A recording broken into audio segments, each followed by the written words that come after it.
Bonsoir et bienvenue sur ce plateau de BFM TV 2012 spécial environnement avec nos invités. Tout d'abord Michèle Rivasi qui se trouve dans la Drôme.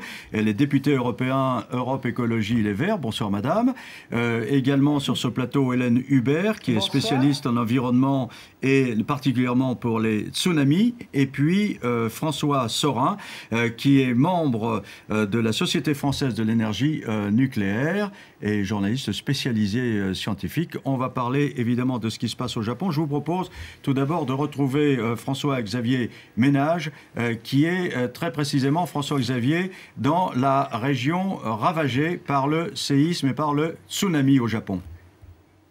Juste à côté de la ville de Mito, et ici, justement, on constate les stigmates de ce qui s'est produit il y a 3 jours, avec d'ailleurs des secours qui n'arrivent pas, bien sûr, à être partout. Regardez, et c'est ce que va vous montrer la caméra de Clément Brisson, cette voiture qui a été projetée, un choc très violent, puisque nous sommes au bord du Pacifique. C'est un des stigmates. Il y en a beaucoup d'autres ici, notamment des maisons dont les toitures se menacent de s'effondrer, dont les murs sont totalement fissurés et qui menacent, là encore, de tomber. Donc voilà l'endroit où l'on est. Il y a un petit peu d'électricité, c'est un miracle. On est dans une zone plongée dans le noir, mais les hommes de la sécurité civile japonaise ont installé un générateur, 2 grues, pour faire en sorte que les rares automobilistes qui s'aventurent ici ne tombent pas sur d'éventuels débris et puissent quand même continuer la route ici vers le nord de l'archipel.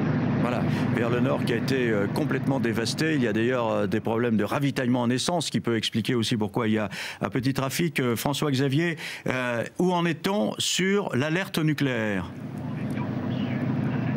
Alors, on va rappeler les 2 scénarios tels qu'ils ont été évoqués tout à l'heure par l'ambassade de France ici à Tokyo et qui nous a donné, l'ambassade, donc ce scénario, le premier, le plus probable, c'est qu'on arrivera à noyer tous les réacteurs nucléaires qui posent problème en ce moment et noyer sous de l'eau salée, ça permettrait donc le scénario optimiste, c'est-à-dire un retour à la normale assez rapidement. L'autre scénario, qui est quand même évoqué par les experts et qui a été pris en compte par l'ambassade, même si ça n'est pas le plus probable, loin de là, c'est qu'il y ait une explosion et un panache avec une fumée toxique. Ce scénario, je le répète, n'est pas le plus probable, mais il est quand même pris au sérieux. C'est l'une des raisons pour lesquelles, justement, l'ambassade de France a demandé, et c'est en tout cas une recommandation, aux habitants français qui résident ici au Japon, de quitter, y compris Tokyo, pour descendre, si possible, plus vers le sud du pays. Voilà, une fumée toxique, si cela se produisait, qui pourrait venir au-dessus de Tokyo si les vents, malheureusement, étaient contraires. D'autant plus que les Japonais annoncent un risque de réplique dans les 3 jours, une réplique importante peut-être. Oui, peut-être 7 points, voire même encore plus sur l'échelle de Richter. Alors évidemment, tout cela est très sérieux puisqu'il y a des analyses très fines qui sont effectuées en ce moment. Ce risque, il est environ de 70%. Voilà le taux de probabilité dans les 3 jours qui viennent. Et puis ensuite, à partir de mercredi, le risque toujours présent, mais cette fois-ci à hauteur de 50%. Donc les choses sont là, une fois de plus, prises très au sérieux. Et donc, bien entendu, il y a des évacuations qui se poursuivent. Déjà des centaines de milliers de personnes qui ont fui cette partie de l'île. Merci François-Xavier. Donc vous poursuivez votre route vers cette zone dévastée du Japon. Alors évidemment, la première question qui vient à l'esprit, c'est le risque nucléaire, le risque d'explosion dans une centrale nucléaire. Madame Rivasi, est-ce que les Japonais ont vraiment la solution, les moyens d'empêcher cette explosion, puisqu'il s'agit encore une fois de refroidir le réacteur? Est-ce qu'ils peuvent le refroidir dans la situation de panne dans laquelle il se trouve à l'heure actuelle? La situation au Japon à l'heure actuelle, elle est très très préoccupante. J'ai l'impression de revivre 25 ans avant l'accident de Tchernobyl. D'abord, on a des difficultés pour obtenir les informations des autorités de sûreté japonaises. En même temps, et c'est là où on retrouve un peu la situation de Tchernobyl, on a l'Agence internationale de l'énergie nucléaire qui de suite a tendance à classer l'accident au niveau 4 en disant qu'il n'y aura pas de grosses répercussions en dehors de la centrale nucléaire. Vous voyez qu'on veut toujours minimiser l'accident. Pour moi, la situation, elle est pour l'instant hors contrôle. Il y a déjà eu une explosion et surtout un relargage de substances radioactives, notamment c'était des vapeurs, puisque les premiers barreaux du combustible au niveau du réacteur 1 sont rentrés en fusion Et comme la pression était très importante, il y a eu un relargage volontaire, vous voyez, pour éviter à ce que la pression dans le réacteur soit très forte. Et puis, il y a eu quand même formation d'hydrogène, puisqu'il y a eu l'explosion du bâtiment qui était au-dessus et qui a fait en sorte à ce qu'il y ait des poussières aussi, alors à la fois d'agrégats, mais aussi radioactives, qui se sont échappées. La preuve en est, c'est que dans une autre centrale à 40 km, eh bien, les gens maintenant mettent des masques parce que ce nuage radioactif a atteint la centrale qui est à 40 km. Alors maintenant, le problème, c'est le réacteur 3 et un autre réacteur dans une autre centrale où il y a des problèmes de refroidissement. Alors de deux choses l'une, soit on arrive à remettre de l'eau, vous voyez, parce que une fois qu'on arrête une centrale, c'est pas fini. Ce combustible, il faut qu'il soit refroidi en permanence. Et vous voyez que malgré la précaution, malgré la prévention qu'ont les Japonais dans la connaissance des séismes, eh bien c'est la tuyauterie qui a été le point faible. Et il y a eu aussi inondation de tous les groupes électrogènes et on n'a pas pu refroidir ces réacteurs. Donc on a 3 réacteurs à l'heure actuelle qui sont dans des situations très difficiles et en même temps les risques de contamination radioactive des populations. C'est pour ça que je trouve que les Japonais ont pris des mesures assez immédiates d'évacuer et puis surtout de dire aux gens à rester confinés pour des populations qui se trouvent beaucoup plus loin. On va parler des risques de contamination dans un instant, mais je voudrais demander donc à Francis Sorin, est-ce que les Japonais ont une solution pour empêcher l'explosion du réacteur ? Ils sont dans une situation effectivement difficile parce qu'il faut bien voir qu'ils ont dû affronter un tsunami et un tremblement de terre d'une intensité maximale. Ces phénomènes naturels ont mis en défaillance beaucoup d'équipements dans le pays et notamment les alimentations en électricité. Et donc, les autorités japonaises sont face à un problème. Et Mme Rivasi l'a dit, et je suis évidemment d'accord avec elle sur ce point. Toute la question est de savoir s'ils vont pouvoir, avec les moyens dont ils disposent... C'est-à-dire l'eau de mer, notamment. Oui. Est-ce que c'est bien, ça? Oui. L'eau de mer, je dirais que c'est moins pire que s'il n'y avait rien du tout. Hein. Vous êtes rassurant. Bien. Non...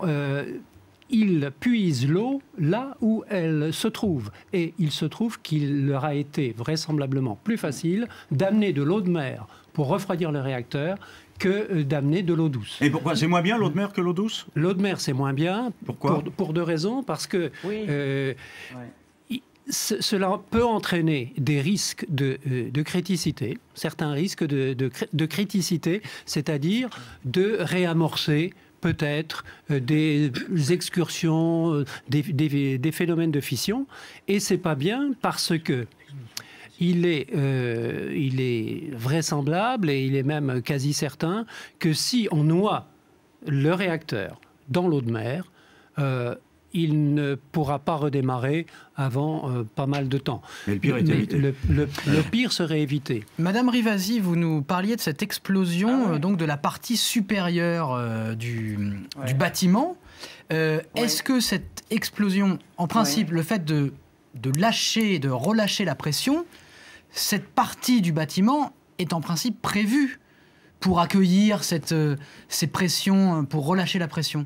Le fait qu'elle explose, est-ce que c'est un signe qu'on est véritablement dans une situation incontrôlable?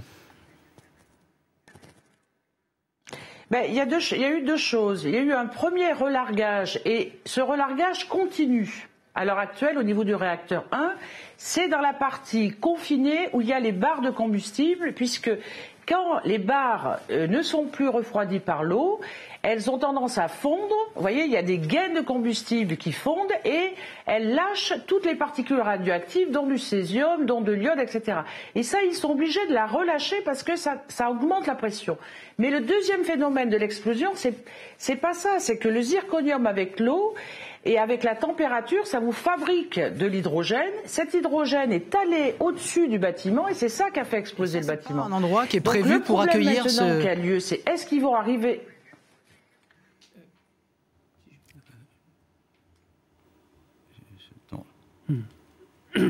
Dites-moi. Oui, cet espace supérieur n'est pas prévu pour accueillir le surplus de pression, en principe. L'endroit qui a explosé. Bien, il y a... normalement, c'est quand même c'est en phase accidentelle que ce bâtiment peut accueillir ces substances, mais ces substances vont être relâchées à l'extérieur et c'est l'hydrogène qui a provoqué l'explosion. Et ça, c'est quand même pas du tout normal que cet hydrogène se forme. C'est bien qu'il y a une fusion au niveau du combustible. Francis Sorin. Pour répondre directement à votre question, monsieur, il faut voir que ce bâtiment n'est pas ce qu'on appelle une véritable enceinte de confinement, telle que nous les avons en France. C'est un bâtiment avec une structure relativement fragile. Le cœur du réacteur, lui, est protégé dans une cuve en acier, et cette cuve en acier est elle-même mise dans un caisson extrêmement résistant. C'est ça qui sont les deux barrières. Pardon ? Oui. C'est ça qui sont les deux barrières du cœur du réacteur et non pas ce bâtiment dont on a vu l'explosion hier. Et donc la catastrophe viendrait si ces deux barrières sautaient. Voilà. Madame Rivasi, est-ce que les centrales françaises sont plus sûres que les centrales japonaises ? Alors, écoutez, si on avait un séisme de cette ampleur en France, toutes les centrales ne pourraient pas résister puisqu'on n'a pas configuré les centrales nucléaires avec un séisme d'une aussi grande importance et d'une aussi grande magnitude. Alors, là, on est en face, et même les Japonais. Au Japon, c'est quand même là où la technologie et tout ce qui est parasismique est le plus important. Et vous voyez que la magnitude de ce séisme est allée au-delà de ce qui existait et de ce que les Japonais connaissent d'un point de vue tremblement de terre. Donc c'est ça qui est important. Ça veut dire que ce qu'on a prévu d'un point de vue technique, eh bien, quand il y a un séisme d'une telle ampleur et qui est au-delà de ce qu'on avait connu d'un point de vue historique, eh bien, il n'y a plus rien qui résiste. Ce qui me fait très peur, c'est que, vous voyez, c'est un système à domino. Lorsqu'on commence à classer ça au niveau 4, mais vous voyez qu'on anticipe, qu'on veut minimiser, la catastrophe est comme celle de Tchernobyl, peut arriver demain. Alors, la chance qu'on a, c'est que pour l'instant, l'enceinte de confinement est restée telle qu'elle. Mais on ne peut pas prédire avec cette eau salée qui va sacrifier complètement les réacteurs d'ailleurs, est-ce que ça n'aura pas une conséquence sur le combustible lui-même? Et ça, il y a beaucoup d'experts, et notamment les experts américains, qui sont très critiques sur le fait de mettre de l'eau salée au niveau pour refroidir ce cœur. Monsieur Sorin, est-ce que nos centrales françaises, évidemment, on ne va pas prévoir des séismes aussi importants que ce qui a été prévu pour le Japon, mais est-ce qu'on a prévu suffisamment haut, j'allais dire, pour nos centrales françaises? Je pense. D'abord, vous soulignez que la France n'est pas une terre sismique au point où en est le Japon. C'est une première chose. On doit résister à des séismes s'ils se produisent bien moins importants, de magnitude beaucoup moins élevée. Ensuite, on a tout un système en France, toute une démarche de sûreté et de protection. Pardon ? Elle n'est pas à l'abri, dit Mme Rivasi.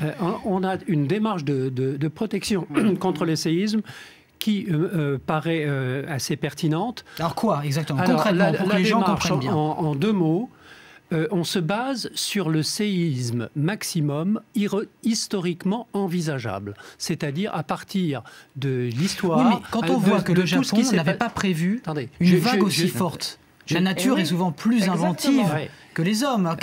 Comment vous pouvez nous... Je termine la manière dont on se protège des séismes en France. Le séisme historiquement vraisemblable, le séisme maximum dans telle ou telle région. C'est pas la même intensité. Et on se base sur l'histoire. Alors sur ce qui s'est passé parce que l'histoire, on n'a pas répertorié l'histoire. Si, tout à fait. On peut remonter à plusieurs centaines d'années. Ah bon? On n'avait pas prévu un séisme aussi important. On peut remonter à plusieurs centaines d'années. Mais avec quoi? Avec des documents, avec les documents, avec ce qu'on sait de la part des sociétés, de ce que nous ont légué dans leurs écrits, les personnes, et de ce qu'on a pu voir des dégâts occasionnés. Donc, et puis, également... on voit sur quelle faille la France se trouve. On sait que le Japon est sur la concordance de plaques tectoniques importantes, que ça peut entraîner des séismes importants. Alors, mais la centrale du Blayais, pour terminer, attendez, est-ce qu'on prévoit tout ça? Non, mais c'est important de le dire. Il y a les séismes, mais d'autres risques naturels. Oui, mais je termine sur les séismes. Je crois que c'est important que les... Attendez, Madame Rivasi, une seconde, vous allez avoir la parole. Vous avez, il finit. Monsieur Sora finit. À partir de ce séisme maximum vraisemblable, on augmente le dimensionnement, c'est-à-dire la protection des installations pour qu'elles résistent, non pas à ce séisme, mais à un séisme 8 fois, 5 fois ou 8 fois plus fort. À partir de là, on estime, et le passé l'a montré, parce que si vous prenez les 45 dernières années et que vous regardez le comportement des centrales nucléaires face à ces séismes, vous apercevez qu'elles résistent bien et qu'il a fallu au Japon ce séisme extraordinairement puissant pour introduire des dysfonctionnements dans les installations. Madame Rivasi, qui est un peu plus loin, on lui donne la parole. Oui. Moi, je voudrais ajouter 2 choses. D'abord, EDF avait minimisé justement l'évaluation des risques d'un point de vue séisme. Et l'autorité de sûreté nucléaire française a obligé EDF à investir 500 millions d'euros pour remettre à niveau nos centrales nucléaires. Et dernièrement, à Tricastin d'ailleurs, ils ont ajouté 5 millions d'euros pour, consolider certains bâtiments qui ne l'étaient pas. Ça, c'est une première chose. La deuxième chose, c'est que vous voyez qu'au niveau, par exemple, du Japon, on n'avait pas prévu un séisme aussi important. Même si le bâtiment est resté tel quel, par rapport à des normes de parasismicité. Il y a des points faibles au niveau des tremblements de terre. Ce sont toute la tuyauterie. Pourquoi le refroidissement n'a pas lieu à l'heure actuelle? C'est parce qu'il y a eu des ruptures sur cette tuyauterie. Et vous voyez bien qu'on ne peut pas tout prévoir. Alors nous, ce qu'on demande, c'est de refaire un état des lieux de toutes les centrales qui sont construites sur des failles. Parlons de Fessenheim, qui a été construit il y a plus de 30 ans et qui n'était pas du tout sur les mêmes normes que l'on fait à l'heure actuelle. Et les écologistes demandent la fermeture de cette centrale, alors qu'elle a été reconduite pour 10 ans. Et je trouve qu'on joue aux apprentis sorciers, parce que quand on voit la catastrophe au niveau du Japon, eh bien, nous, ce qu'on demande, c'est que justement, on veut qu'il y ait la sécurité maximale. On n'a pas droit à l'accident. Alors, Madame Rivasi, très bien, on a bien compris ce que vous dites, on n'a pas le droit à l'accident et il n'y a jamais suffisamment de prévention.